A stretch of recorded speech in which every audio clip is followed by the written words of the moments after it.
가장 우리 교회에서 연로하신 허복일 권사님께서 걸어오셨어요. 임기랑 권사님도 90이 넘으셨잖아요. 다들 교회 오셨어요. 제가 안 나오신 분들한테 뭐라고 하는 건 아닙니다. 기억해 주시면 감사하겠습니다.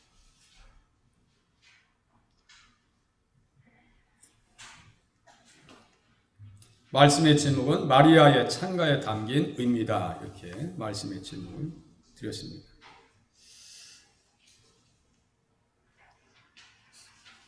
마리아의 찬가를 말씀을 통해서 보니까요, 저도 막 찬양하고 싶고,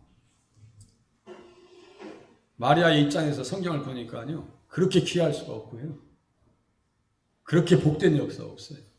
그 감정을, 그런 감동을 같이 느끼실 수 있기를 바랍니다. 마리아는 너무너무 행복했어요. 마리아는 예수님을 성령으로 잉태한 복된 여인입니다. 왜 성령으로 잉태되셨는가?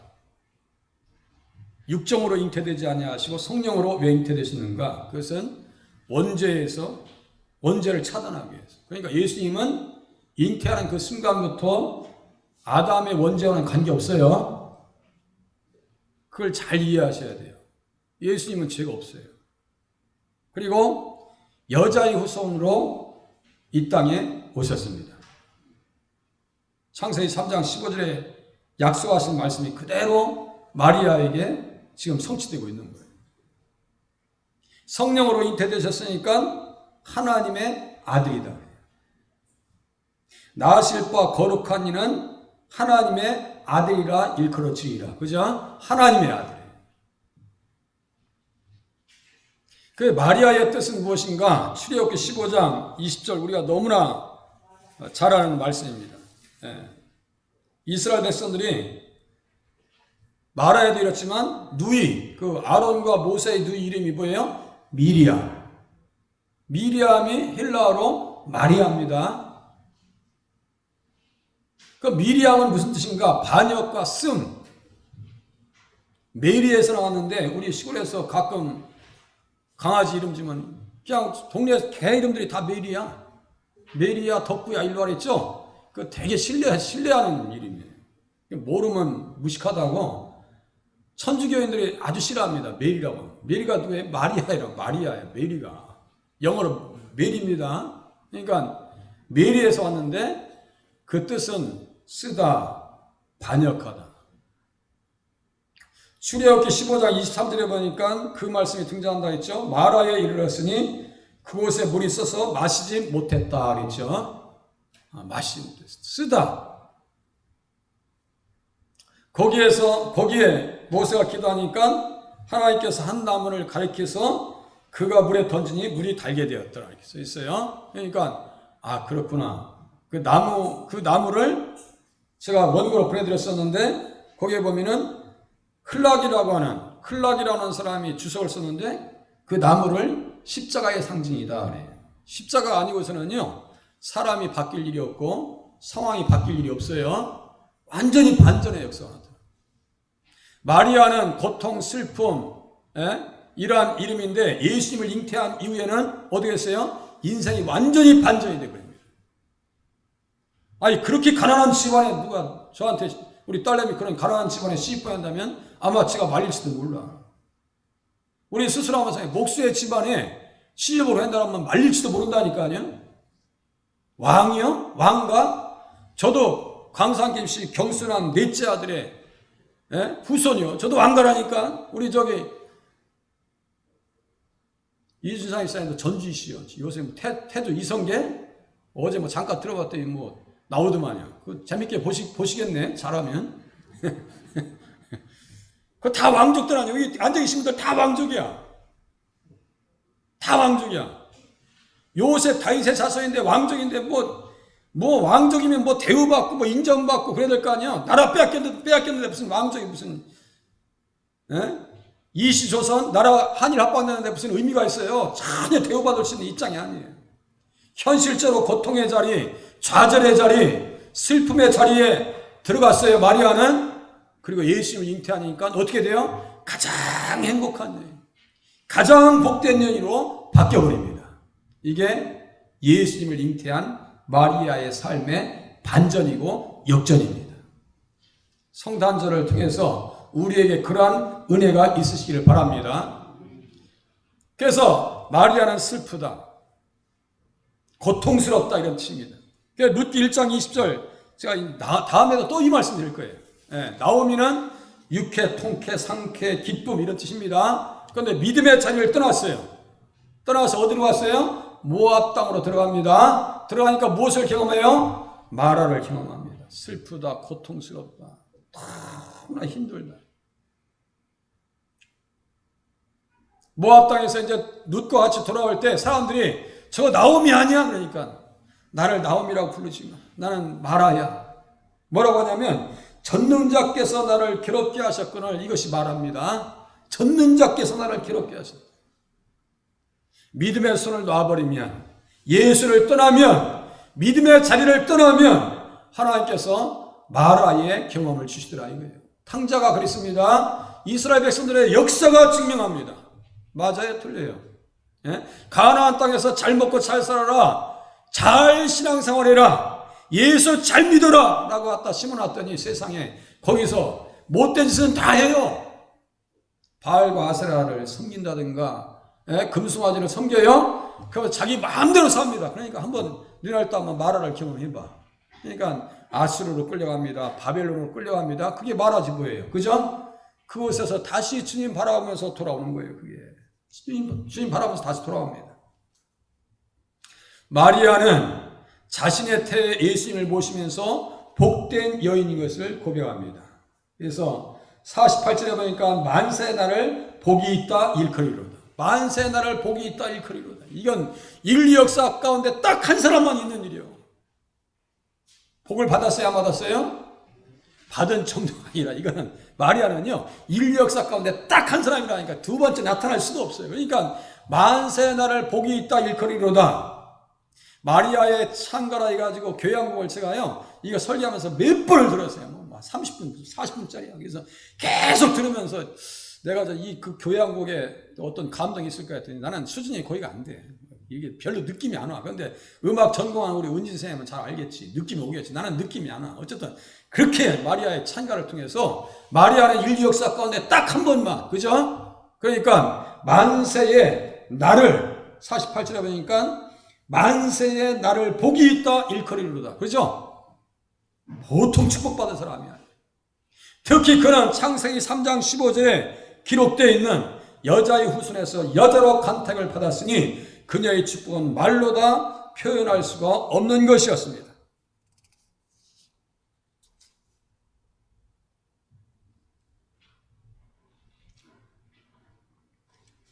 십자가 지실 때도 예수님께서 여자여 보소서, 여자여 보소서 당신의 아들입니다 라고 할 때 그 여자가 똑같은 여자예요. 지금 그 축복을, 그 은혜의 자리, 그 은총의 자리를 빼앗기지 마시오. 흔들리지 마시오 이거예요. 예수님을 모신 마리아의 찬가에 담긴 의미를 함께 같이 알아보도록 하겠습니다. 마리아의 찬가에는 어떤 것이 담겨 있는가? 예수님을 모신 자에게는 기쁨이 있음을 말합니다. 오늘 우리에게도 이러한 절대 빼앗기지 않는 기쁨, 그죠? 절대적인 기쁨, 상대적인 기쁨이 아니에요. 절대적인 기쁨이 우리에게 있는 줄로 깨달으시기를 바랍니다. 뺏을 수도 없어요. 뺏을 수도 없어요. 평화로다.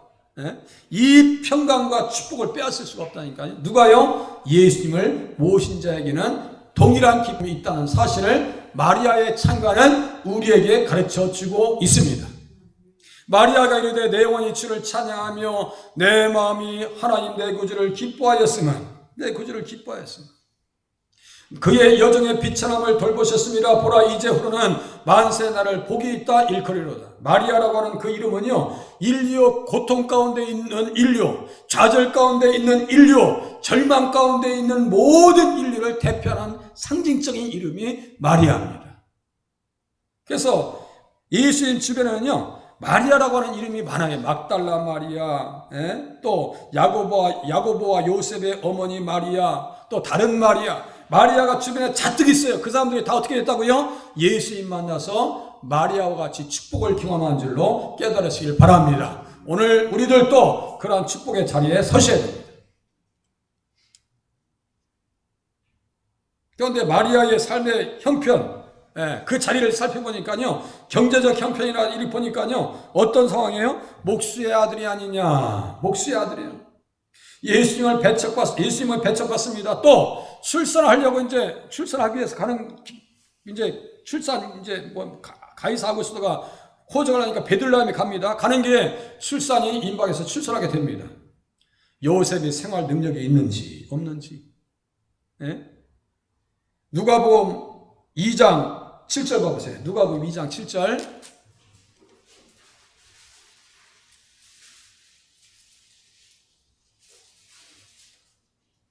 누가복음 2장 7절. 호적하러 올라가는데 첫 아들을 낳아 강고로 싸서 그 위에 뉘었으니 이는 여관에 있을 곳이 없습니다. 이게 무엇을 반증해요? 예수님 가정의 요셉과 마리아의 가난의 현 주소를 이야기합니다. 집안에 손주나면 여러분들 방치하겠어요? 산딸이 다가오면 미리 그 산부인과 잡고 예정을 다 알아서 다 준비하고 할 텐데, 요셉과 마리아는 너무너무 가난해서 준비할 수 있는 여력이 없는 거예요. 아무것도 없어요. 여관이 없어요. 이거 기가 막힌 얘기 아니에요? 예수님의 경제적인 형편입니다. 그럼에도 불구하고 마리아는 어땠어요? 기쁨이 차고 넘쳤습니다. 비참하지 않았어요. 좌절하지 않았습니다. 고통스럽지 않았습니다. 고통스럽지 않아요.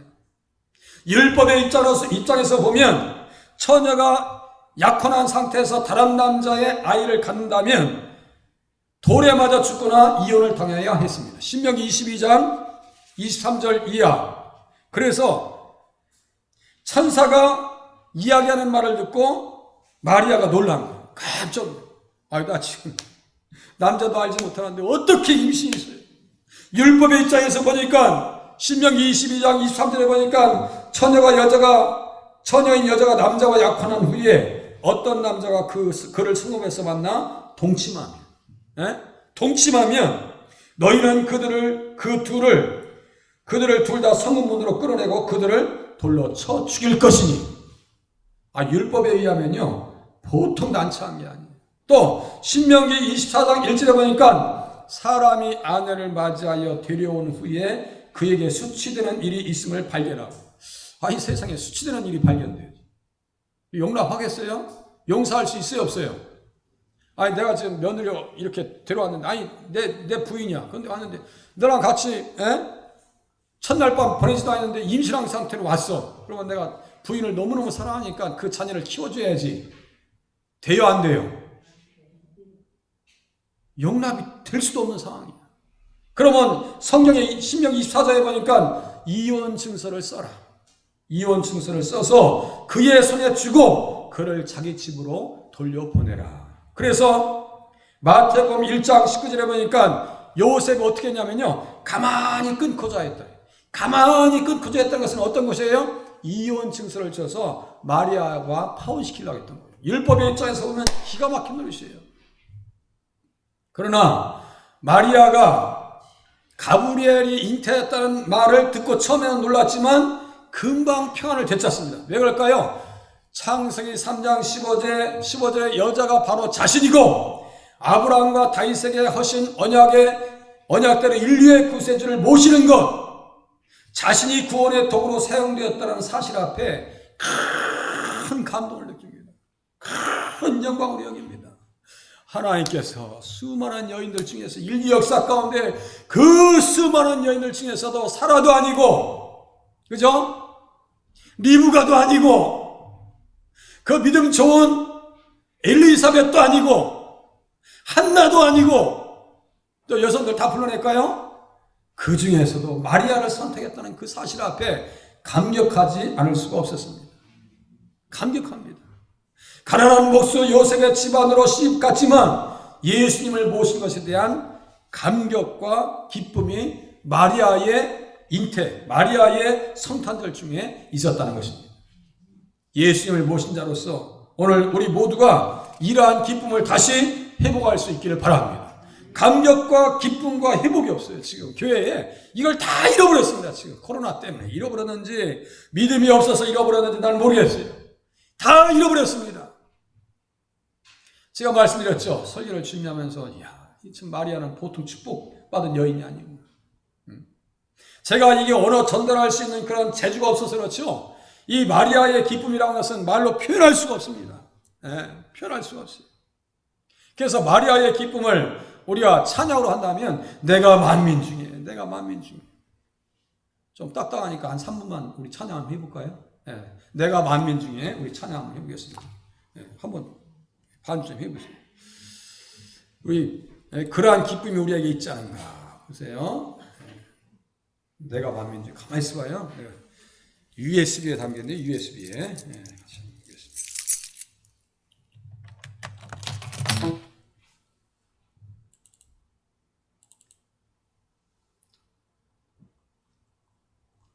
저도 생각이 참 많습니다. 이 보니까 오다나는 여기 있네. 같이 한번 찬양 불러보겠습니다.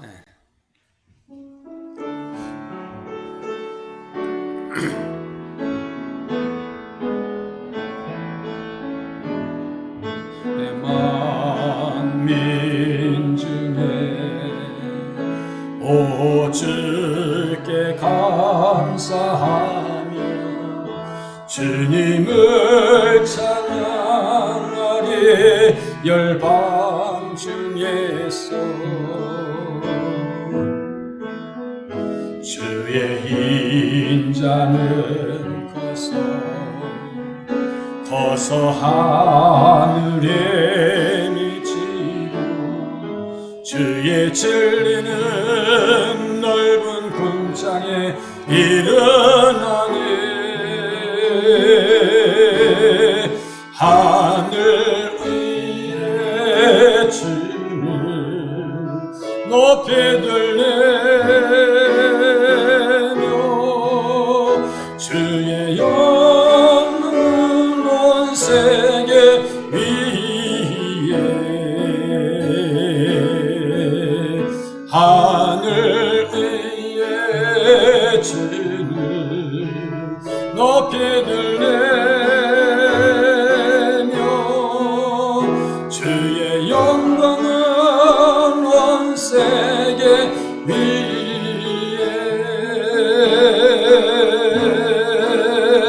내가 만민 중에 오 주께 감사하며 주님을 찬양하리 열방 중에서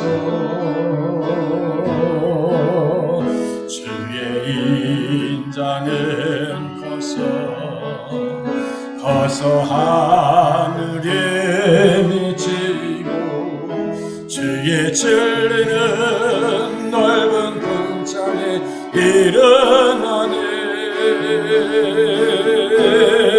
하늘 위에 주를 높이 들리며 주의 영광은 온 세계 위에 하늘 위에 주를 높이 들리며 주의 영광은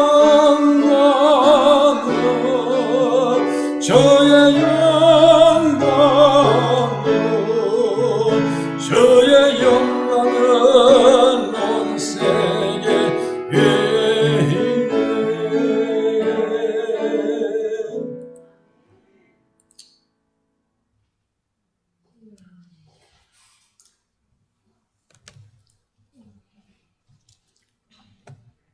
예수님을 모신 자에게 기쁨이 있음을 이야기하고 또 예수님을 모신 자에게 궁일하심이 있음을 마리아의 창간은 우리에게 가르쳐 줍니다. 보세요. 능하신 이가 큰 일을 내게 행하셨으니 그 이름이 거룩하시며 궁일하심이 두려워하는 자에게 대대로 이르는도다. 두려워하는 자에게 궁휼하심이 임한대요. 두려워하는 자. 이 두려워하는 자가 어떤 뜻인가 보니까 하나님을 경외하는 자들 얘기합니다. 정말 하나님을 경외하는 자. 지금 이 시대에 무엇이 두려운가? 경제적으로 어려운 것이 두려울까요? 아니면 건강을 잃어버릴 것이 두려울까요? 정말 두려운 것이 무엇일까요? 믿음을 혹시나 약화되지 않을까? 하나님과 멀어지지 않을까를 두려워하는 우리 모두가 되실 수 있기를 바랍니다. 아브라함과 이삭과 야곱 믿음의 조상들은요 하나님을 경외함으로 섬겼다라고 얘기해요. 누구의 고백이냐? 야곱의 고백입니다. 야곱이 21년 동안 라반의 집에서 섬기면서 탈출합니다. 이제 도망 나옵니다. 많은 것을 하나님께서 챙겨주셨습니다. 부유함을 가지고 나오려고 할 때 라반이 쫓아옵니다. 그런데 그 밤에 하나님께서 말씀하십니다. 건드리지 마라. 건드리면 너 그냥 안 된다. 하나님께서 말씀하십니다.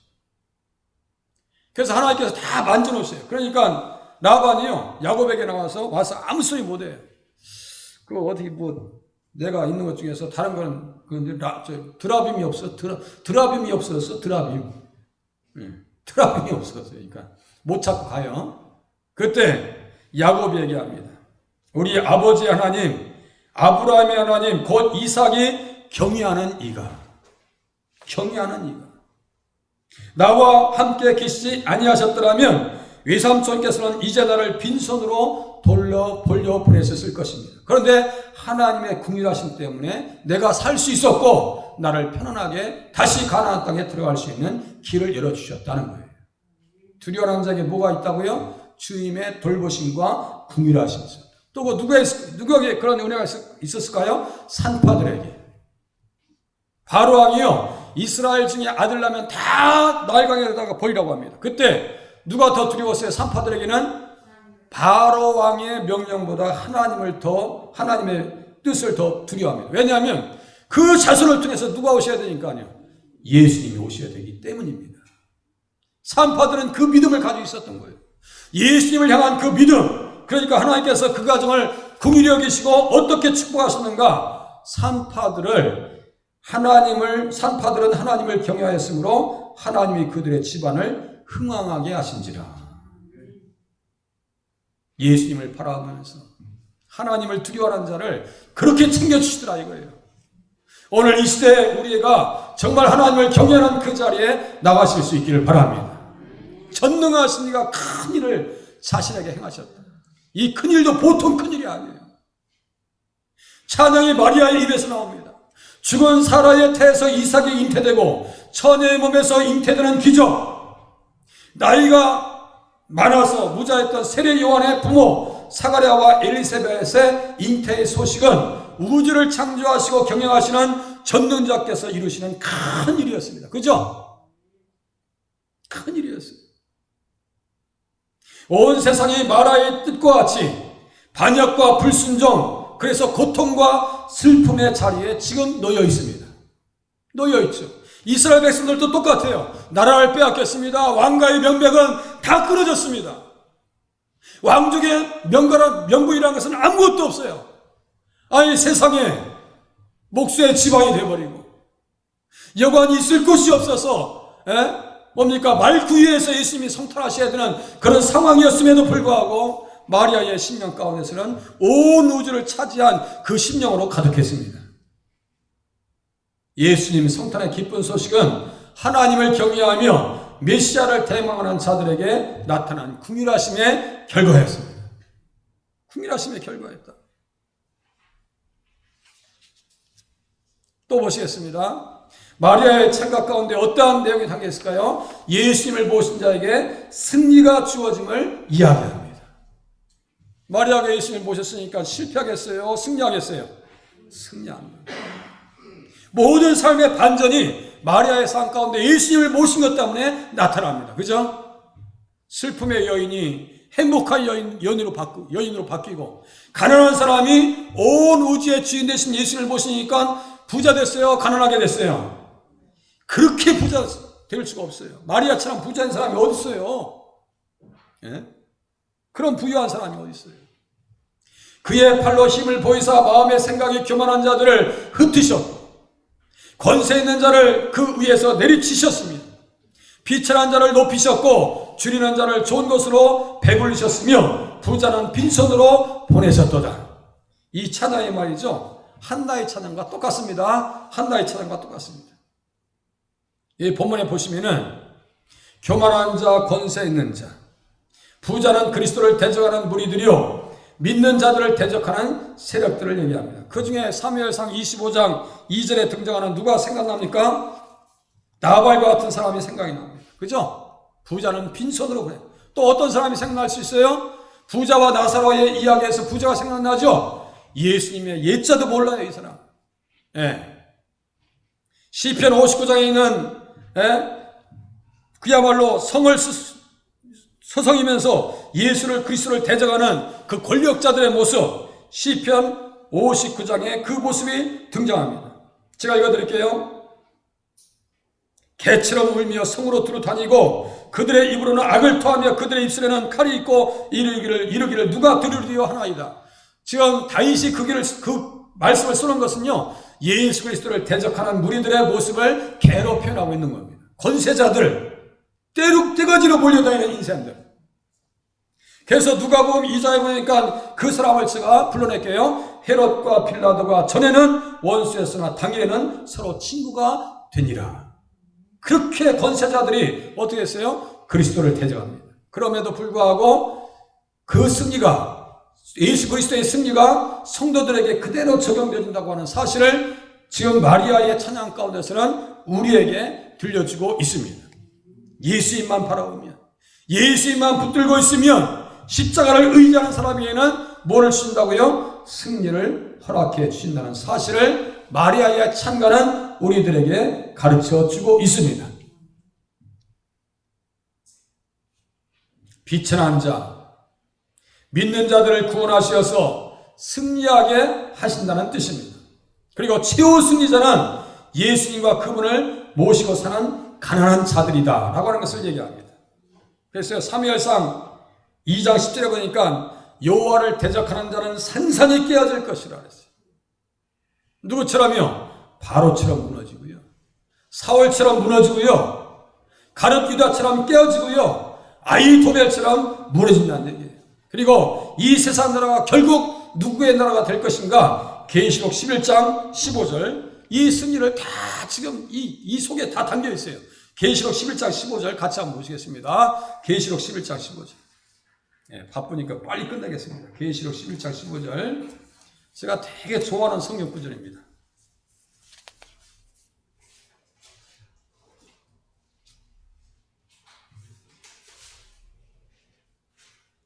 계시록 11장 15절. 이 말씀들이 다 엮여 있는 거예요. 같이 읽겠습니다. 시작. 일곱째 천사가 나팔을 불매 하늘에 큰 음성들이 나서 이르되 세상 나라가 우리 주와 그의 그리스도의 나라가 되어 그가 세세토록 왕노릇 하시리로다 하니. 잘 보세요. 세상 나라가 우리 주와 그의 그리스도의 나라가 되어. 맞아요? 틀려요? 세상 나라가 누구에게 접수돼요? 예수님에게 접수되어지고 우리는 예수님과 더불어 왕노릇 할 줄로 믿으시기를 바랍니다. 그래서 우리를 왕같은 제사장이라고 하는 거예요. 왕같은 제사장. 그래서 예수님을 모신 자에게는 이 승리가, 예수님의 승리가 우리의 승리가 된다고 하는 사실. 그래서 예수님께서 말씀하시잖아요. 담대하라, 내가 세상을 이겼노라. 지난주에 한참 제가 말씀드렸습니다. 마귀를 멸하시려고, 아브라함의 자손들을 붙들어 주시려고. 마리아의 찬가에는 또 어떠한 말씀이 들어있을까요? 마지막으로 예수님을 모신 자에게 언약의 신실하심을 말합니다. 예수님을 모신 자들에게는 자기가 알든 모르든 하나님께서는 언약의 신실하신데 그 언약의 말씀대로 우리를 복 주신다고요. 자, 그종 이스라엘을 도사 궁일이 여기시며 기억하시되 우리 조상에게 말씀하신 것과 같이 아브라함과 그 자손에게 영원히 하시리로다 아니라 마리아가 석 달쯤 함께 있다가 집으로 돌아가니라. 지금 마리아가 석 달쯤 함께 있다는 것은 어디 집이냐면요, 엘리사벳, 지금 세례 요한의 집이에요. 세례 요한은 지금 몇 개월 앞서 있어요? 예수님보다 6개월이 앞서 있어요. 그러니까 산딸이 됐으니까 이제 가는 거예요. 마리아가. 그러니까 마리아하고 엘리사벳은 이 친인척 관계라고 해요. 어떤 사람은 이종사촌이라고까지 얘기해요. 자매 관계라고까지 얘기합니다. 예, 그렇게 얘기합니다. 또 엘리사벳도 막 성령 충만하니까 또 저희 태중에 있는 엘리사벳의 그 태중에 있는 세리요한도 막 예수님 그 태중에 있는 예수님 보고 성령 충만합니다. 어려서부터 성령 충만. 사가랴도 충만해서 또 뒤에 또 찬양이 나옵니다. 그러니까 이게 보통 이야기가 아니에요. 이게 단순한 이야기가 아닙니다. 예. 자, 예수님을 모신 자에게는 언약의 신실한 은혜, 약속의 성취가 마리아에게만 있는 것이 아니라 우리에게도 있다는 사실입니다. 그래서 그 종 이스라엘을 도우신다라고 할 때 그 종 이스라엘은 혈통적 이스라엘 이야기하는 것이 아니라 영적 이스라엘 백성들, 이방인과 이스라엘 백성들 중에 예수님을 모시고 사는 모든 사람들을 그 종 이스라엘이다라고 얘기합니다. 아시겠죠? 그래서 이사야서 41장 8절의 말씀 제가 읽어드릴게요. 나의 종 너 이스라엘아, 나의 종 너 이스라엘아, 나의 택한 야곱아, 나의 벗 아브라함의 자손아. 이스라엘과 아브라함의 자손, 그러면 우리까지 포함이 되나요 안 되나요? 포함이 돼요. 믿음으로 말미암는 자들은 아브라함의 자손인 줄 알지어다. 갈라디아서 3장 7절에서 9절까지 써 있습니다. 똑같이 아브라함과 함께 복을 받는다고 써 있어요. 그 복이 지금 마리아의 태중에 계신 예수님으로 말미암아 그 복을 받는 거예요. 그러니까 마리아는 보통 행복한 사람이 아니에요 지금. 보시겠습니다. 그 종 이스라엘이라고 하는 것은 육신적인 혈통이 아니라 하나님에게 선택받아 그리스도를 믿는 의의 종들 전체를 얘기합니다. 우리들도 포함해요. 이들이 아브라함과 그 자손이요 종 이스라엘 백성들이다라고 하는 것입니다. 에덴에서 아담에게 주셨던 여자의 후손, 가나안에서 아브라함에게 주셨던 자손에 대한 약속, 네 자손으로 말미암아 천하 만민이 복을 받을 것이다라고 하는 그 자손에 대한 약속, 언약의 말씀이 지금 마리아의 태중에 임신되어져 있는, 태중에 잉태되어져 있는 예수님 때문에 성취된 것과 같이 우리가 예수님을 믿고 예수님을 바라보고 예수님을 의지하는 사는 사람들에게 똑같은 복을 마리아가 경험했던 그 은총의 역사를 우리에게도 허락해 주신다는 사실을 마리아의 찬가는 우리에게 가르쳐주고 있다라고 하시는 말씀입니다. 똑같이 예루살렘에서 다윗에게 언약하신 아들의 복음, 사무엘 하 7장 14절의 말씀은 너무나 유명한 말씀이라고 했어요. 이거 꼭 외우셔야 돼요. 아주 포인트를 잘 잡으셔야 돼요.